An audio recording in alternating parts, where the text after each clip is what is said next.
ভজনের গোড়া, প্রেমের গোড়া, রসের গোড়া, রসে ভরা, প্রেম রসে ভরা গৌর। ভজন করেছেন কোনদিন? গৌরকে দেখবেন করেন। যেমন স্কুলে না গেলে, লেখাপড়া না শিখলে একটা সরকারি চাকরি হয় না। গুরুর চরণ আশ্রয় করে গুরুর নির্দেশ মেনে সঠিক ভজন না করলে গৌর দেখা যায় না। ঠিক আছে, একেবারে বাস্তব, সবিনগর। আপনি ভজন সাধন করুন, গৌরকে দেখতে পাবেন। আর গৌরকে যখন দেখতে পাবেন তখন যে কি আনন্দ, সে আনন্দের কথা ভাষায় প্রকাশ করা যাবে না, অতুলনীয়। তাই জগৎ যেন নয়ন আনন্দ। ভোগ প্রীতি মোহ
কেন না? রাধা কৃষ্ণ মিলিত বিগ্রহ, রসরাজ মূর্তি সাক্ষাৎ, শৃঙ্গার মূর্তি আমার গৌর সুন্দর। গোরার ভিতরে কৃষ্ণ, বাহিরে রাধা কান্থী, দুই তনু এক হয়ে গৌরাঙ্গ। সেদিনও হয়েছিল, আজও হচ্ছে, ভবিষ্যতে হবে। কি করে হবে? রাধার কৃষ্ণ মিলিত বিগ্রহ। রাধা কি? আমরা মনে করি রাধা মানে একটা মেয়ে লোক, কৃষ্ণ মানে একটা বেটা লোক। না, রাধা যিনি আরাধনার পাত্র তিনি রাধা। আরাধ্য বস্তু হলো কৃষ্ণ আর আরাধনা পাত্র হলো রাধা। ঠিক আছে? তা যিনি আরাধনা করেন তিনি রাধা। তা শাখা সিঁদুর শাড়ি চুড়িওয়ালাও হতে পারে, প্যান্ট শার্ট ধুতি পাঞ্জাবিওয়ালাও হতে পারে। যে গোবিন্দকে আরাধনা করবে তিনি রাধা। আর তার আরাধ্য বস্তু কি? কৃষ্ণ। এই কৃষ্ণ কারোর গর্ভজাত সন্তান ছিল না, এখনো হয় না, ভবিষ্যতে হবে না।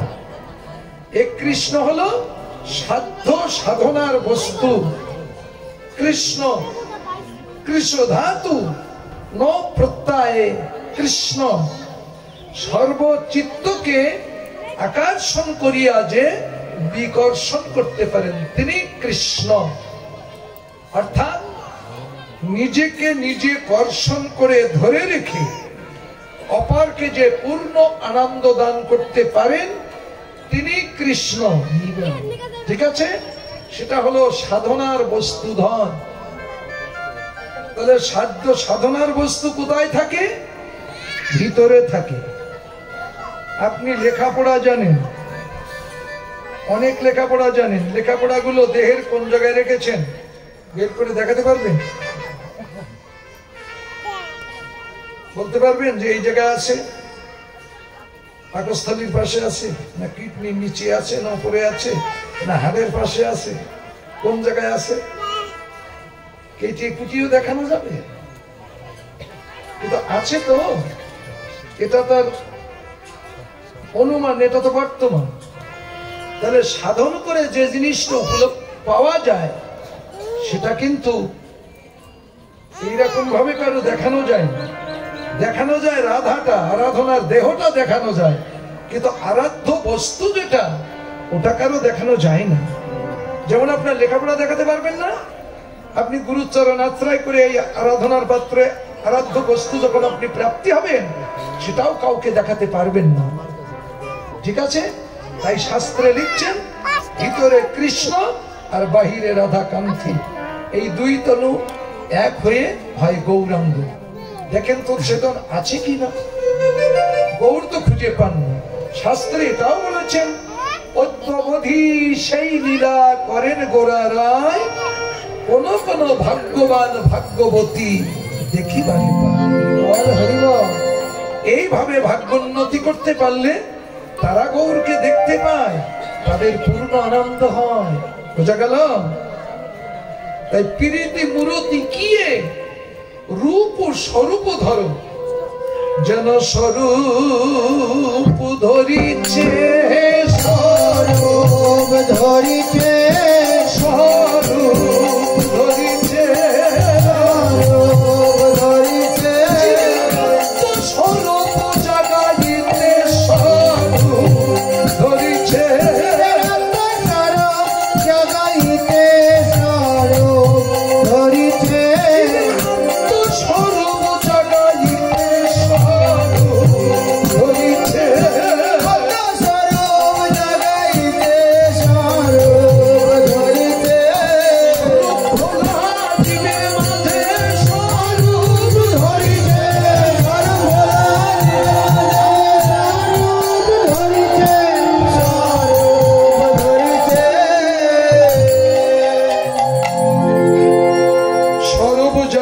স্বরূপ ধরেছে। স্বরূপ ভোলা জীবের মধ্যে স্বরূপটা জাগাতে স্বরূপ ধরেছে। স্বরূপ কারে বলে এটা আমাদের জানার বিষয়, অনেকে জানি না। জীবের স্বরূপ হয় নিত্য কৃষ্ণ দাস প্লাস দাসী, স্ত্রীলিঙ্গ পুংলিঙ্গ। তাহলে দাস দাসী আমরা হয়ে পড়েছি সব মায়ার দাস আর মায়ার দাসী। কৃষ্ণ দাস দাসী হতে পারিনি, তাই আত্মস্বরূপ ভুলিয়াছি।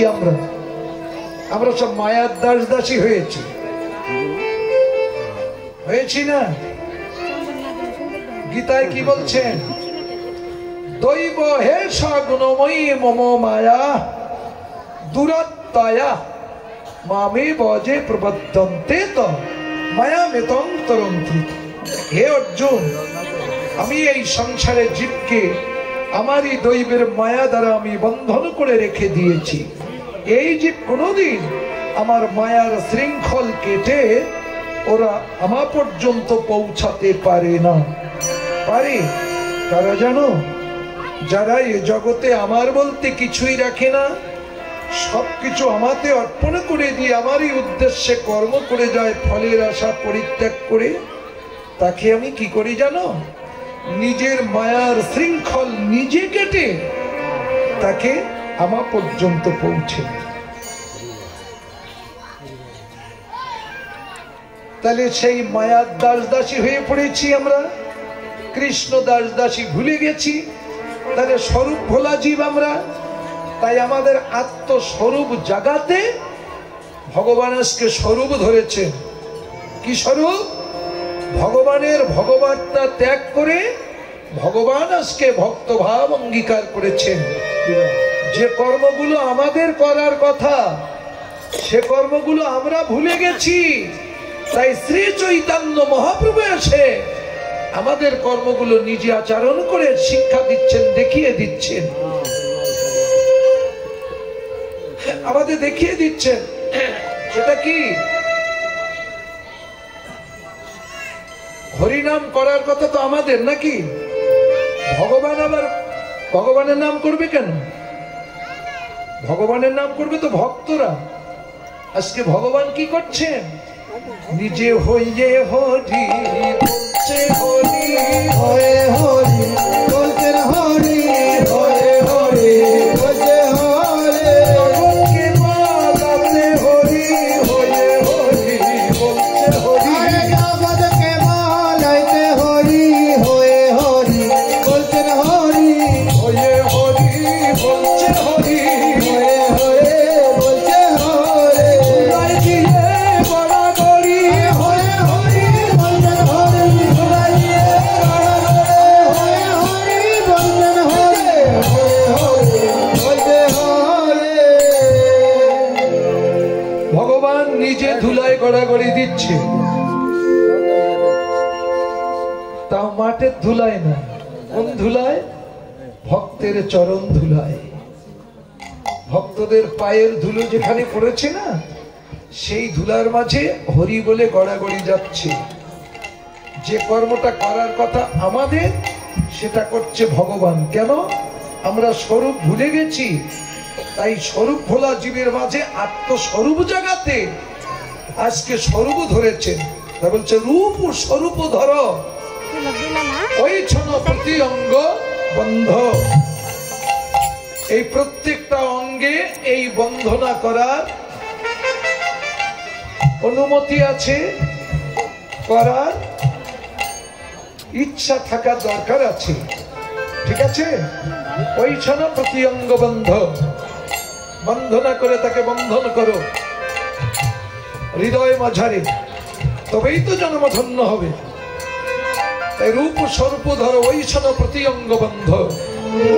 আজ কি নবদ্বীপ চন্দ্র,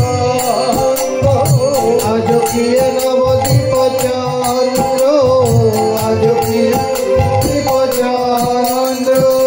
চাঁদের উদয় হলো, চাঁদের উদয় হলো রে, নবদ্বীপের ভাগ্য কাছে চাঁদের উদয় হলো, নবদ্বীপের ভাগ্য কাছে চাঁদের উদয় হলো রে, নবদ্বীপের ভাগ্য কাছে চাঁদের উদয় হলো রে, নবদ্বীপের ভাগ্য কাছে চাঁদের উদয় হলো রে। অন্ধকার দূর করবে বলে চাঁদের উদয় হলো রে, অন্ধকার দূর করবে বলে চাঁদের উদয় হলো রে, চাঁদের উদয় হলো রে, চাঁদের উদয় হলো রে, চাঁদের উদয় হলো।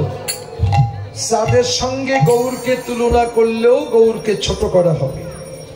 কেন? আকাশে পূর্ণিমার দিনে চাঁদ উদয় হলে অন্ধকার দূরীভূত করে, প্রত্যেকের মনে আনন্দ দান করে। কিন্তু সমস্ত অন্ধকার কি গগনের চাঁদ দূর করতে পারে? কখনো না। কেন? এই বদ্ধ ঘরের ভিতরে যে অন্ধকার থাকে, ওই অন্ধকার কিন্তু গগনের চাঁদ দূর করতে পারে না। পর্বতের গহ্বরে যদি অন্ধকার লুকানো থাকে, সেও অন্ধকার গগনের চাঁদ দূর করতে পারে না। আর আমার গৌর চাঁদ যদি কোনো ভক্তের হৃদয় আকাশে উদয় হয়, সে ভক্তের চিত্ত গুহার মধ্যে যে তিমির অন্ধকার আছে, সে অন্ধকার দূরীভূত করে দেয়। শুধু গুহার অন্ধকার নয়, সে ভক্তের ভিতর বাহির আলো পড়ে, তার ভিতর বাহির আলো পড়ে। গৌর চাঁদের উদয় হলে তার ভিতর বাহির আলো পড়ে, গৌর চাঁদের উদয় হলে তার ভিতর বাহির আলো পড়ে। অন্ধকার দূর করে দেয়, অন্ধকার দূর করে দেয়, অন্ধকার দূর করে দেয়, অন্ধকার দূর করে দেয়। গৌর চাঁদের উদয় হলে অন্ধকার দূর করে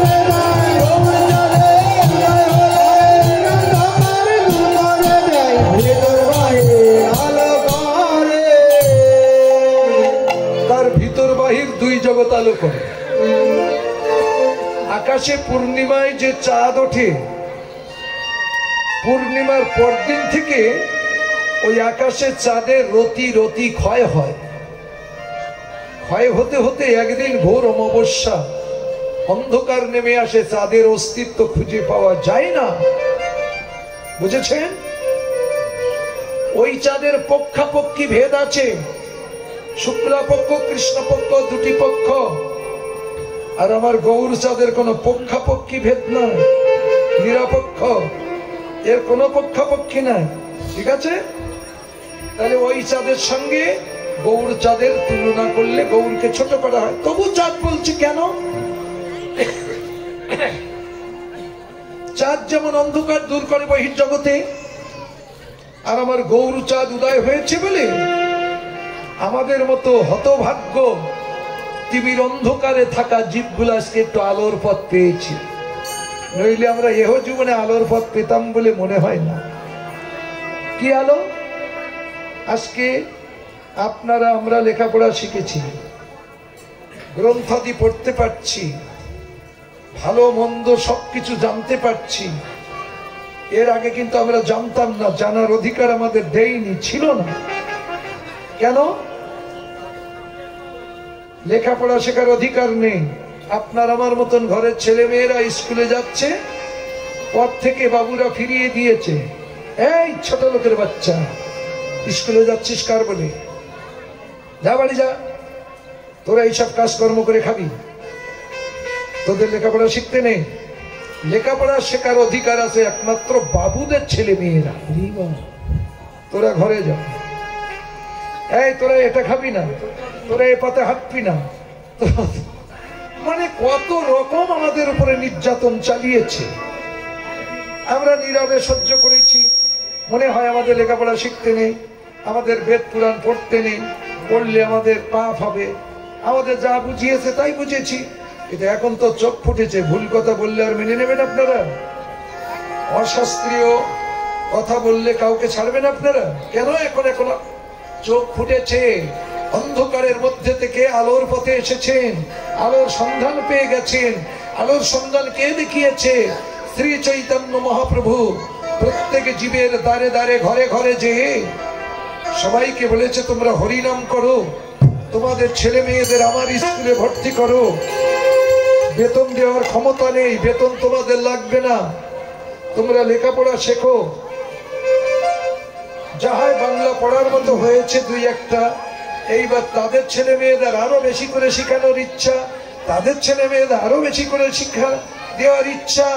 আজ এই 539 বছর ধরে আজকে শিক্ষার জগৎটা এত দূর এসেছে।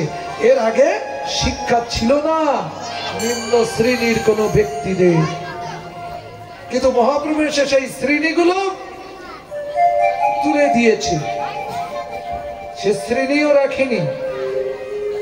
যেমন আমাদের মধ্যে দেখেন কত সুন্দর করে ভাগাভাগি করে দিয়েছে। আজকে আমরা গান গাইতে এসেছি কোন পাড়ায়? পালটা। তা পালেরদের কাজ কি? হাড়ি কলসি কড়াই ইত্যাদি তৈরি করা, তাই না? এইগুলো তৈরি করে বাজারে বিক্রি করে, তাই এদের নাম হয়েছে পালমশাই, কুমার। কেন? ওনাদেরকে হাত এক কান বেশি না ঠ্যাং এক কান কম? ও ভদ্রলোকেরও যা আছে আমাদেরও তাই আছে। ভগবান তো কোনো ভাগাভাগি করে সৃষ্টি করেনি, ভগবান তো সবাই সমান করে পাঠিয়েছে দুনিয়ায়। ভাগাভাগি কে করেছে? ভগবান না মানুষ? এই মানুষেরাই করেছে ভাগাভাগি, কোনো ভগবান করেনি। তা যদি করত তাহলে বর্ণে শ্রেষ্ঠ ব্রাহ্মণের ছেলে হয়ে মহাপ্রভু এই আচন্ডালে প্রেম দান করতো না, সবাইকে বুকের মাঝে জড়িয়ে ধরতো না, উঁচু নিচু কুলিন অকুলিন সবার পায়ের ধুলায় গড়াগড়ি দিত না। এটা দেওয়ার কারণটা কি? যে তোমরা শুধু কীর্তন শুনো না, চোখ থাকলে কীর্তন কিছু দেখে যাও আর কিছু শিখে যাও, মনের বিকার দূর করো। মানুষ তোমাদের ভুল বুঝিয়েছিল, এখনো তোমরা ভুল বুঝে ভুল পথে চলবে কেন? এখানে কেউ উঁচু নিচু নেই, আমরা সবাই ভগবানের সৃষ্টির জীব। এই গোটা বিশ্ব ব্রহ্মাণ্ডে, গোটা পৃথিবীতে মানুষ জাতির সৃষ্টি কি দুই রকমে হয় না এক রকমে হয়? সবার একই রকম কায়দায় সৃষ্টি হয়। তাহলে আমরা জাতিতে তো মানুষ, এর ভিতরে ভাগাভাগি কারা করেছে? এই মানুষেরা। কেন? এই মানুষে মানুষে দ্বন্দ্ব বেঁধে থাকবে, মাঝখানে আমরা মাতব্বরি করে চালিয়ে যাব। ব্যাস, তোরা তোরা গন্ডগোল বাঁধাবি আর মীমাংসা করতে মাতব্বরি করবো আমরা। সেসব চালাকি ধরা পড়ে গেছে। কেন? এখন সবার চোখ ফুটেছে, আর সেই চালাকি খাচ্ছে না। বুঝতে পেরেছেন কত বড় অন্ধকার থেকে আমাদের আলোর পথ দেখিয়েছে? কেন গৌরকে চাঁদের সাথে তুলনা করছে? আজকিয়ে নবদ্বীপ চন্দ্র কেন লিখছেন? এই অন্ধকারের মধ্য থেকে আমাদের চৈতন্যের আলোর পথ দেখিয়েছেন। তাই তিনি শ্রী শ্রী চৈতন্য মহাপ্রভু। মহাপ্রভুর ওপরেও যদি কিছু থাকে সেটাই হলেন আমার মনের নিমাই।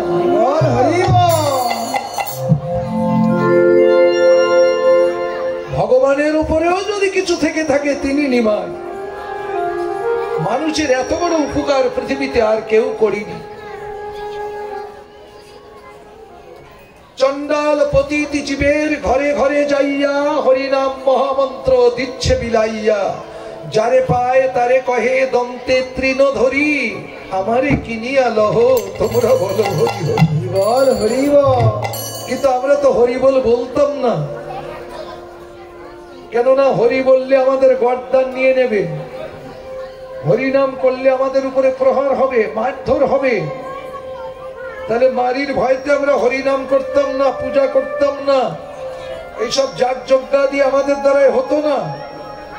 মহাপ্রভু এসে যখন এই অধিকার ফিরিয়ে দিল, একবার তারই দিকে তাকিয়ে দেখুন তো, তার মতো বান্ধব কি পৃথিবীতে আর কেউ আছে আমাদের? তার স্কুলে যখন ছাত্র ছাত্রীরা পড়ছে, অনেক ছাত্র ছাত্রী যায় না। এই তুই যাসনি কেন? প্রভু আমাদের বেতন দেওয়ার ক্ষমতা নেই, বেতন লাগবে না তোদের, তোরা ফিরি ফিরি লেখাপড়া শেখ। যা 4টি স্কুল ছিল, 4টি টোল ছিল মহাপ্রভুর, দিন অন্তে এক মুঠো খাবার জুটতো না। বলতে পারেন 4টি স্কুলের মালিক যে তার দিনে এক মুঠো খাবার জোটে না কেন? তার স্কুলে ছাত্র ছাত্রীদের বেতন দেওয়ার ক্ষমতা ছিল না। এইসব চন্ডাল পতিত নিচু জাতির ছেলে মেয়েদের লেখাপড়া শিখাতো, তাদের তাই দিন চলতো না। তারা বেতন দেবে কোত্থেকে? এত বড় দয়াল কি পৃথিবীর মাঝে আর একটাও এসেছে? একেই তো বলে পতিত পাবন। পতিত জীবকে যিনি পাবন করেন তিনি তো পতিত পাবন। তাই আজকে মহাজন লিখছেন যে আজকিয়ে নবদ্বীপ চন্দ্র কামিনী কাম কলিত তোমার, কামিনী কাম কলিত তোমার, কামিনী কাম কলিত তোমার, কামিনী কাম কলিত সমান শক্তি অচুগ যোজিনী মতি অচুগ যোজিনী মান, নতি অচুগ যোজিনী মান। কামিনী হলো রে, কামিনী হলো রে, নদিয়াতে গৌর কিশোর কিশোরী হলো রে, নদিয়াতে গৌর কিশোর কিশোরী হলো রে। কামিনী হলেন আসতে, কামিনী মানে মায়েরা, তাই তো? কাম কামিন লিঙ্গ ভেদ করলে তাই হয়। তাহলে মেয়ে ছেলে রূপ ধরলো কেন? গৌর তো পুরুষ ছেলে, মেয়ে ছেলে রূপ হলো কেন? এই সংসারে যত জাত আছে না, হাড়ি মুসি ডোম সুইবার কামার কুমার জেলে তাঁতি পাতি কত কিছু দিয়ে অনেক বর্ণ হয়েছে না? এই বর্ণগুলো সৃষ্টি হয়েছে কোথা থেকে জানেন? বর্ণভেদে বর্ণভেদ। ও লোহা পিটিয়েছে কামার, সোনা পিটিয়েছে স্বর্ণকার, ও মাটির কাজ করেছে ও কুমার পালমশাই, ও চুল কেটেছে নাপিত, ও কাপড় ধুয়েছে ধোপা। তারপরে মানে যে যে কর্ম করেছে, এক একটা কর্মের উপর এক একটা বর্ণ সৃষ্টি করেছে। কিন্তু কর্ম কি কোনোটা ছোট? বলুন তো। যে যে কর্ম করে জীবিকা নির্বাহ করতে পারে তার কাছে সে কর্ম তো উত্তম। তাই বলে এক একটা জাত সৃষ্টি করে দিলে তোমরা এখন কোন কর্মের ভাগ আছে? এখন কি কোন কর্মের ভাগ আছে বাবা? কে কার কর্ম করছে দেখেন তো। কোথায় গেল তোমাদের সেসব? এখন কর্মের উপরে বর্ণ সৃষ্টি করছো না? না, এখন মানুষ বুঝতে শিখেছে।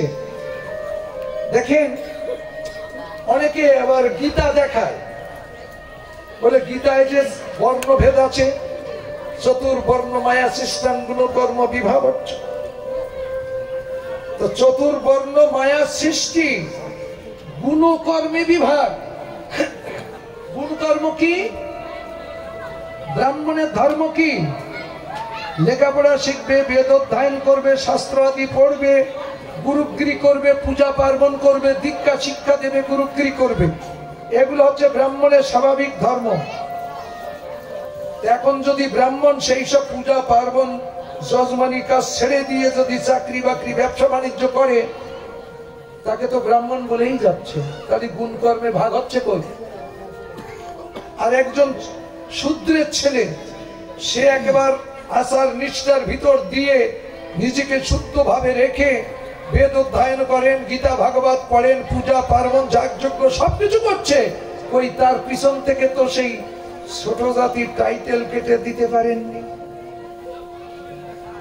তাহলে গুণ কর্মে বিভাগ হচ্ছে কোথায়? মুখে বলা একরকম, কানে শোনা একরকম, আর বাস্তবে করা আর এক রকম। এতে এগুলো মানুষে মানুষে ভাগ করে দিয়েছে। একটা মানুষ এক সমাজ, পালমাশাদের এক সমাজ, কামারদের এক সমাজ, নমশূদ্রের এক সমাজ, ঘোষেরদের এক সমাজ, জেলিয়ের এক সমাজ। এই যে সমাজ ভাগ করে দিয়েছে, মানে দলাদলি করে নিয়েছে, যাতে জীবনে এরা এক না হতে পারে। এখনো পর্যন্ত এত কীর্তন নারী ভুড়ি ছিঁড়ে দেওয়া হচ্ছে, তবু মানুষের মনের বিগার যায়নি। ওই যে মোড়ল সাহেব হয়েছে, ওই মাথার জল উঁচু আর এই মাথার জল নিচু। আমরা এত বড় নির্বাক, কোনদিন নেমে মেপে দেখতে পারি না যে ওই মাথার জল সত্যি সত্যি উঁচু না নিচু। মাপতে শিখেছেন, মেপে দেখুন সত্যি সত্যি না মিথ্যে মিথ্যে। কত ভুলের বোঝা আমাদের মাথায় চাপিয়ে দিচ্ছে, আমরা তাই ভুল হয়ে পড়ছি।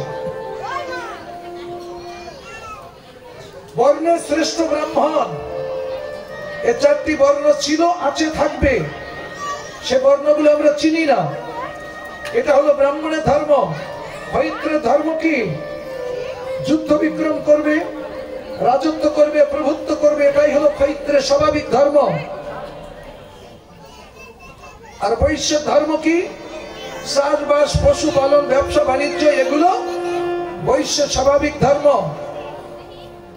আর ব্রাহ্মণ, ক্ষত্র, বৈশ্যের সেবা করা শূদ্রের স্বাভাবিক ধর্ম। এগুলো আবার সংহিতায় লিখে দিয়েছেন, মনু সংহিতায়। কি লিখছে? বিশ্বাস করবে না, তোমাকে বিশ্বাস করতে হবে। এই যে অত গল্প কেন, আমার গল্পটা একটু শুনে যাও, কাজে লাগবে ভবিষ্যতে, মনে রেখে দিও। ব্রহ্মার মুখের থেকে ব্রাহ্মণের জন্ম, ব্রহ্মার হাতের থেকে ক্ষত্রিয়ের জন্ম, ব্রহ্মার উরু আর উদর থেকে বৈশ্যের জন্ম, ব্রহ্মার পায়ের থেকে শূদ্রের জন্ম। বুঝছেন? মুখ দিয়ে কি জন্ম দেওয়া যায়? হাত দিয়ে কি জন্ম দেওয়া যায়? খালি উরু আর উদরে কি জন্ম হয়? পায়ের থেকে জন্ম হয়?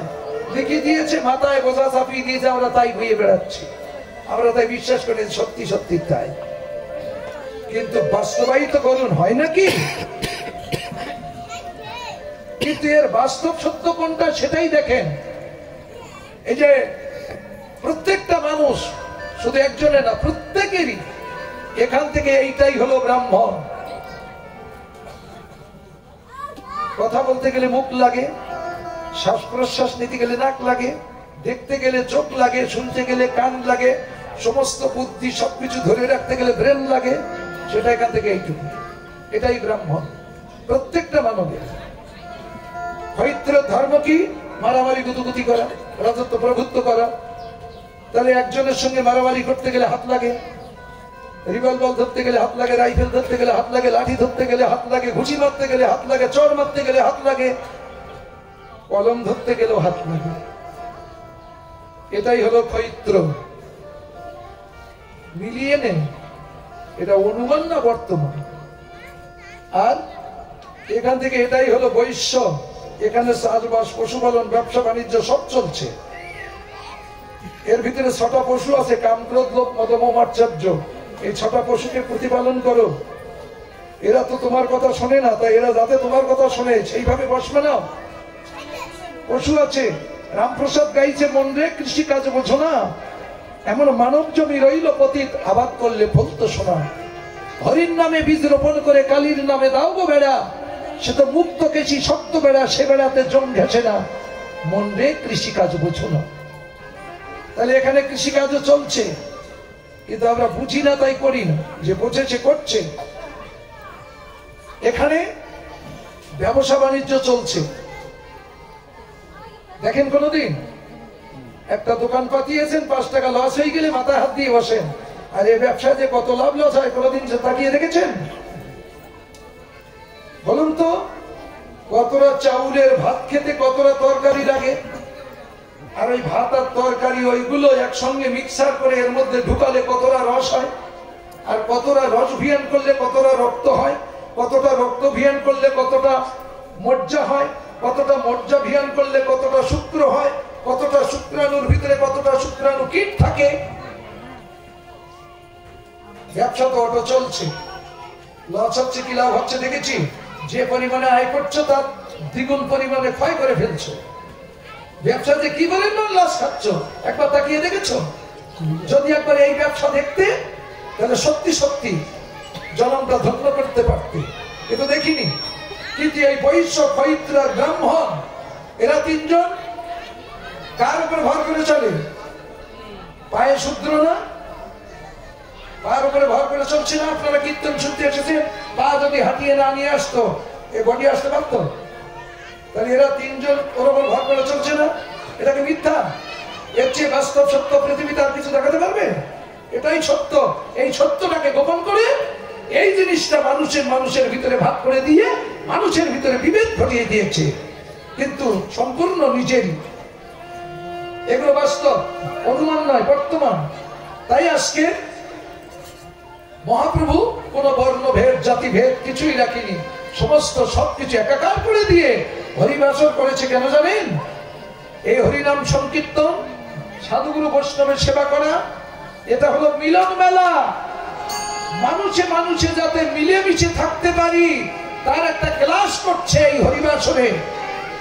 একে অন্যের সঙ্গে আলিঙ্গন করো, মানুষে মানুষে মিলেমিশে থাকো, মানুষ মানুষকে হিংসা করো না, মানুষ মানুষকে ঘৃণা করো না, মানুষ মানুষকে দূরে ছড়িয়ে দিও না, মানুষ মানুষকে ভালোবেসে একাকার হয়ে থাকো।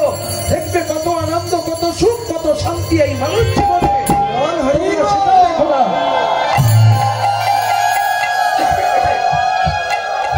এটাই আমার চৈতন্য মহাপ্রভুর শিক্ষা। বুঝতে পারছেন? কামিনী এই যত জাতপাত বললাম না, একবার সবচাইতে নিচু জাত করে রেখেছিল সমাজে নারীদের। নারীরা এখনো আমাদের কাছে ছোট। কি একটা ছেলের জন্য মেয়ে দেখতে গেলে মেয়ের চেহারা ভালো, দান ধন দেবে ভালো, সবকিছু আছে ঠিক, কিন্তু আমার ছেলের চেয়ে না মেয়ের বয়স 2 মাস বেশি, মেয়ে নেওয়া যাবে না। 1-8 দিন কমটা হলে না হতে, একেবারে ছেলের চেয়ে মেয়ের বয়স বেশি হলে ওই মেয়ে নেওয়া যায়। তাহলে ছেলে বিয়ে দিতে গেলেও মেয়ে ছোট লাগবে, নিচু ছোট থাকে যেন। সংসারের মধ্যে আমরা সবাই মাতব্বরি করি, নারীদের লেখাপড়া শিখতেও দেয়নি। মেয়েরা কতদিন লেখাপড়া শিখেছে? বেশি দিন না, তারই মধ্যে তারা অগ্রাধিকার অর্জন করে বসে আছে। বুঝতে পেরেছেন? নারীকে ছোট করে দিয়েছিল। ভাই মহাপ্রভু আজকে নারী রূপ ধরেছে। কেন?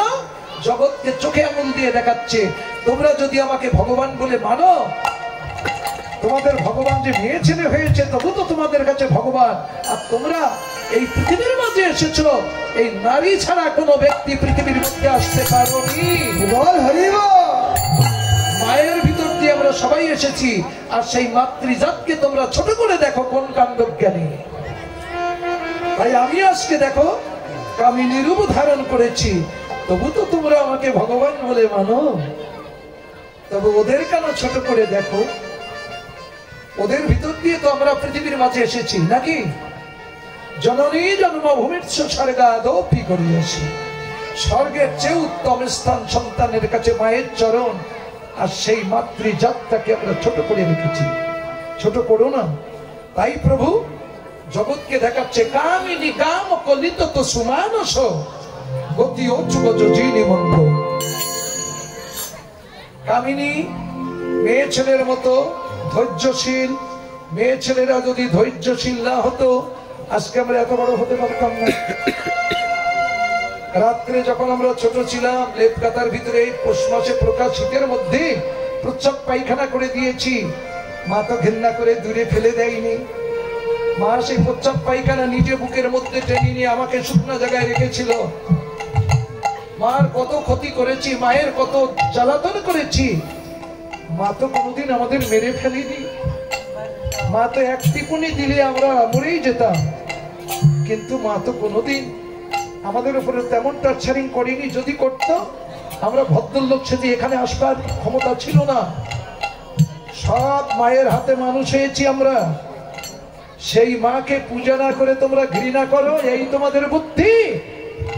তাই আমার কীর্তনের দিকে দেখো, আমার লীলার দিকে দেখো। আমি নিজে কামিনী হয়েছি। তোমরা কৃষ্ণ ভজন যদি করতে চাও মায়েদের মতো ধৈর্যশীল হও, মায়েদের মতো ছোট মাথা নিচু করো।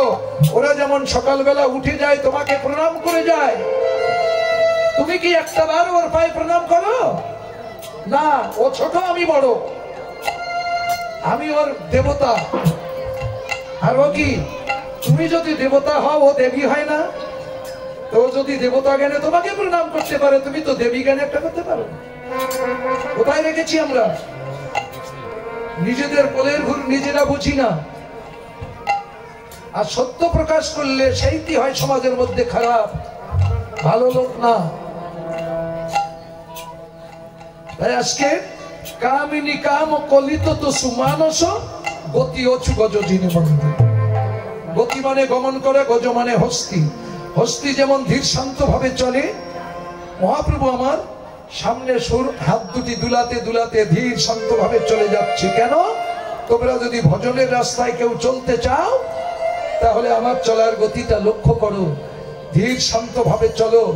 ইন্দ্রগুলো আছে তবে ইন্দ্র গ্রাহ্য না। কুকুরগুলো ডাকছে, কুকুরের পিছনে ছুটো না। কুকুর কারা? সমাজে যারা কুকীর্তি, কুবৃত্তি, কুপথে, কুকল্পনা, কুজল্পনা, তারাই হলো কুকুর। তারা তো ভালো মানুষের পিছনে ঘেউ ঘেউ ঘেউ ঘেউ করতেই আছে, সৎ মানুষের পিছনে সবসময় লেগে থাকে। তাই তুমি ওর পিছনে ছুটো না। তুমি শুনিও শুনছো না, দেখেও দেখছো না, ধৈর্যশীল হও, আমার গতিটা দেখো। এইভাবে তোমরা চলো।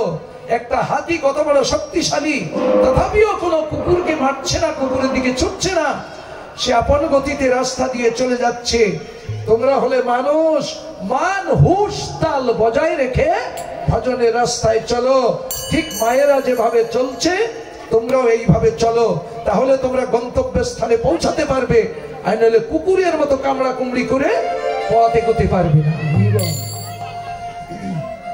তাই কামিনী কাম কলিত তো সুমানস গতি অচু গজজিনী মন্দ। মা যদি নাই পূর্ণ বচনে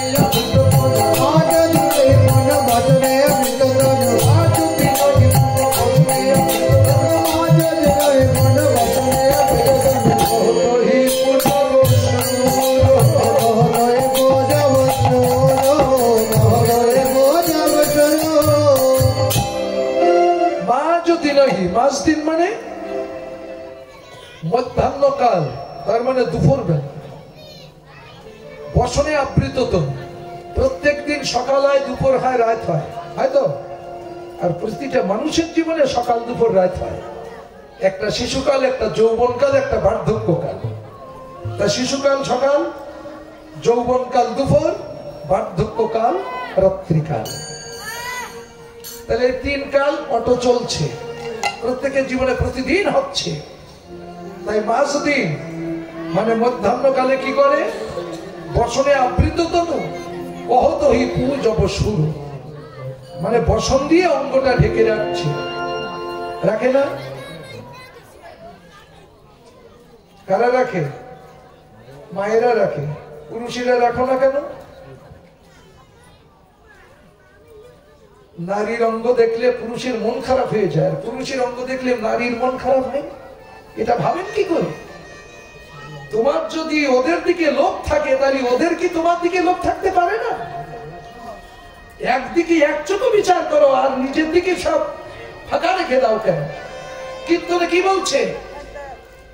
দেহে যখন যৌবন আসে, তাই কিবা নারী কিবা পুরুষ সবসময়ের জন্য আগলে রাখবে, কাউকে দেখতে দিও না। দেখলে যে দেখবে তারও ক্ষতি, তোমারও ক্ষতি। কেন? চোখ দিয়ে দেখবে, চোখে আছে 2টো বাণ, এই বাণ ক্ষেপণ হয়। কোন নারীর অঙ্গে যদি পুরুষের বাণ ক্ষেপণ হয়, সে নারী উত্তেজিত হয়ে যায়। কোন নারীর বাণ যদি কোন পুরুষের অঙ্গে ক্ষেপিত হয়, সে পুরুষও পাগলা হয়ে যায়, উন্মাদ হয়ে যায়। আর বলা লাগবে? মা যদি না হি পূর্ণ বসনে আবৃত তনু, তনু মানে দেহ, বসন দিয়ে ঢেকে রাখছে, আড়াল করে রাখছে, কারো দেখতে দিচ্ছে না। কহত হি পূজব শুরু, এই সুন্দর ভাবে বেশভূষণ নিয়ে পূজব সুর। সুর মানে কি? সুর মানে কিচ্ছু একটু বললাম। সুর মানে হাতি সুর। তোর বলিনি আমি বলেন না কেন আগের মতো? না আগে বলতেন। সুর মানে দেবতা, আর অসুর, অসুর মানে দৈত্য স্বভাবের মানুষ, অসুর প্রবৃত্তির ব্যক্তি, তাকে বলে অসুর। আর সুর মানে দেবতা, ঠিক আছে? তাই পূজাব সুর, সুর মানে দেবতা। ও মায়েরা, একটা কথা জিজ্ঞাসা করবো, বলুন তো কতটা দেবতা আপনাদের? 36 কোটি। এই 33।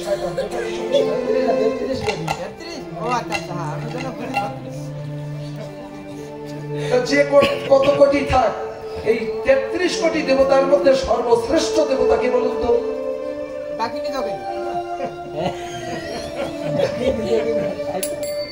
বলতে পারবেন? সর্বশ্রেষ্ঠ দেবতা কে? আপনারাই বলেন। দেবাদি দেব মহাদেব, তার মানে দেবতাদেরও দেবতা মহাদেব, তাই না? তাই তো? তাহলে এদিকে যে একটা মন্ত্র বলেন, সেটা কি ভুল? পিতা স্বর্গ, পিতা ধর্ম, পিতা হি পরমন্তপ, পিতরি প্রতি আপন্নে প্রিয়ন্তে সর্ব দেবতা। হরিবল হরিবল।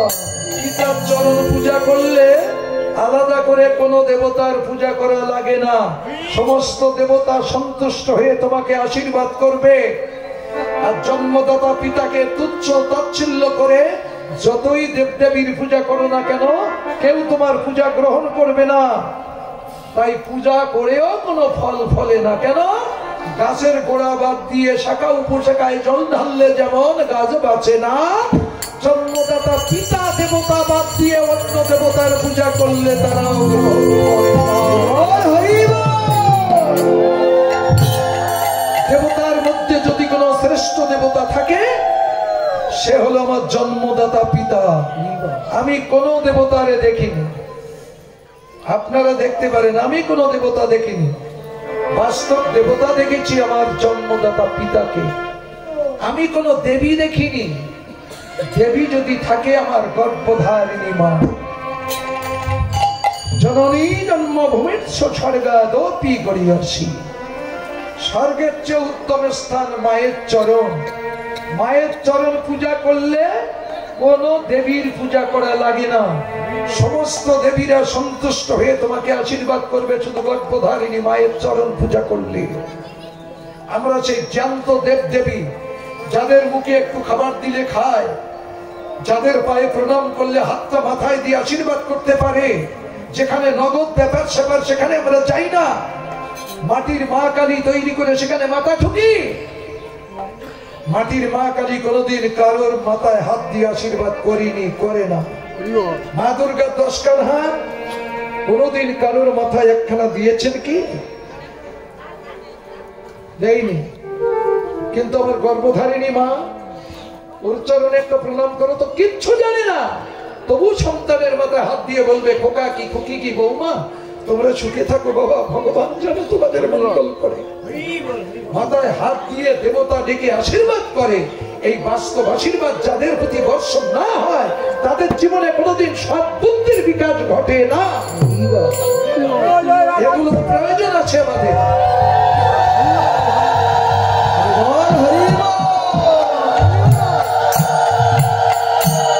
আপনারা পূজা যদি করে, জন্মদাতা পিতা, গর্ভধারিণী মা, এদের পূজা করুন, এদের সেবা করুন, দেখবেন এদের আশীর্বাদে সুখ, শান্তি, আনন্দ, ভালোবাসা, সংসারে সবকিছু পাবেন। আর যত ওদের ঘৃণা করবেন ততই নিজেদের নরকের দ্বার নিজেরা তৈরি করবেন। মা চোখের জল জীবনে কোনোদিন বৃথা যায় না। আমরা তো সন্তান হয়নি, শয়তান হয়ে গেছি। জোয়ান জোয়ান ছেলেরা থাকতে মা ভিক্ষে করে খায়, মা লোকের বাড়ি ঝিয়ের কাজ করে, লজ্জা করে না। আবার যাদের টাকা পয়সা আছে তারা আবার বাবা মা বৃদ্ধ হয়ে গেলে বৃদ্ধাশ্রমে রেখে দেয়। কেন? বাড়ি নোংরা করে, বৃদ্ধ হয়ে গেছে, কেটা দেখে, লেট্রিন বাথরুম নোংরা করে ফেলে, প্রতিদিন ধোয়াধুলি করে, ভাল লাগে না, হচ্ছে কিছু টাকা দিয়ে বৃদ্ধাশ্রমে রেখে এসো। এগুলো কাদের কাজ? মা কি আমার দিয়েছিল নাকি কারো কাছে যে আমার বাচ্চাটা মানুষ করে দে, তোরে এত টাকা দেব? দেয়নি। মা সারা জীবন 22-25 বছর ধরে বুকের সুদা গিলে রেখেছে, কুদৃষ্টি করতে দেয়নি, কুবাতাস লাগতে দেয়নি। আজকে আমার জন্য মা সেই বুকের সুদা বাহির করে আমার বুকে দিয়ে আমাকে বাঁচিয়ে রেখেছে। এত বড় দরদি, এত বড় আপনজন পৃথিবীর মাঝে আর কেউ আছে? তাই মাকে যেন কাঁদিও না, শাশুড়িকে যেন কষ্ট দিও না। কেন? এর বাস্তব কিন্তু বড় কঠিন। কোন সৎ মানুষের মনে অন্যায় ভাবে যদি এতটুকু আঘাত করো, শেষ জীবনে সেটা তোমাকে 3 ডবল আকারে গ্রহণ করতে হবে। যেমন ব্যাংকে টাকা ফিক্সড করলে 10 বছরে কি 7 বছরে ডবল টাকা পাওয়া যায়। এবছর 50,000 রেখে দিলে 7 বছর পরে 1 লাখ টাকা পাবা।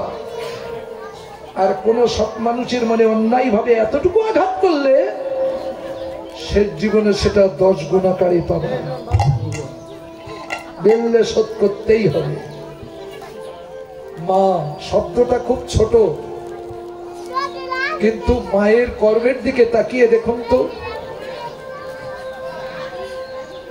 মায়ের 1 ধার দুধের ঋণ শোধ হবে না কোনদিন। জন্ম জন্মান্তরের জন্য করিলেও সাধনা, মায়ের 1 ধার দুধের ঋণ কোনদিন শোধ করা যায় না। আর সেই মাকে তোমরা কটু ভাষায় গাল দাও, কটূক্তি করো, তাড়িয়ে দেওয়ার চেষ্টা করো। বাবা মা পথে ঘাটে ভিক্ষে করে খায়, ভদ্রলোকের মা বাবা। লজ্জা শরম আছে কিছু মানুষ? না হয়ে গেছো বেহুশ? কীর্তন দিয়ে সেটাই দেখাচ্ছে যে আমি পূজাবো সুর। সুর মানে দেবতা, আমার জন্মদাতা পিতা, মূল দেবতা, গর্ভধারিণী মা। এই আমার জীবনের প্রধান দেবী। তাই এদের পূজা করো, সেবা করো। এদের সেবা পূজা দেখে তোমাদের বাচ্চারাও শিখবে যে আমার মা বাবা, আমার দাদু দিদিকে এইভাবে ভক্তি করত, সেবা করত, চরণ ধোয়াতো। তাদের আর ঘাট চেপে ধরে প্রণাম শিখাতে হবে না। তোমাদের আচার আচরণ থেকে আমাদের প্রজন্মরা শিখবে। এই আচরণগুলো যদি আমাদের মধ্যে না থাকে, এইভাবে আমাদের পরজন্মরাও আপথে কুপথে চলে যাবে, সঠিক পথেরা পাবে না। তাই আজকে কোন দেবীর পূজা যদি করো, শাশুড়ি কিংবা মায়ের পূজা করো, দেবতার পূজা যদি করো, শ্বশুর কিংবা জন্মদাতা পিতার চরণ পূজা করো, সমস্ত দেবদেবীরাই সন্তুষ্ট হয়ে তোমাদের আশীর্বাদ করবে। তাই বলছে আমি পূজাব সুর কম্প পুলক ঘাম সর্বাঙ্গ কম্প পুলক ঘাম সর্বাঙ্গ কম্প পুলক ঘাম সর্বাঙ্গ কম্প পুলক ঘাম সর্বাঙ্গ নহি জল ভরি নহি জল ভরি নহি জল ভরি। ও মায়েরা, একটা বাস্তব ঘটনা বলবো, শুনবেন আপনারা? একবার বাস্তব ঘটনা।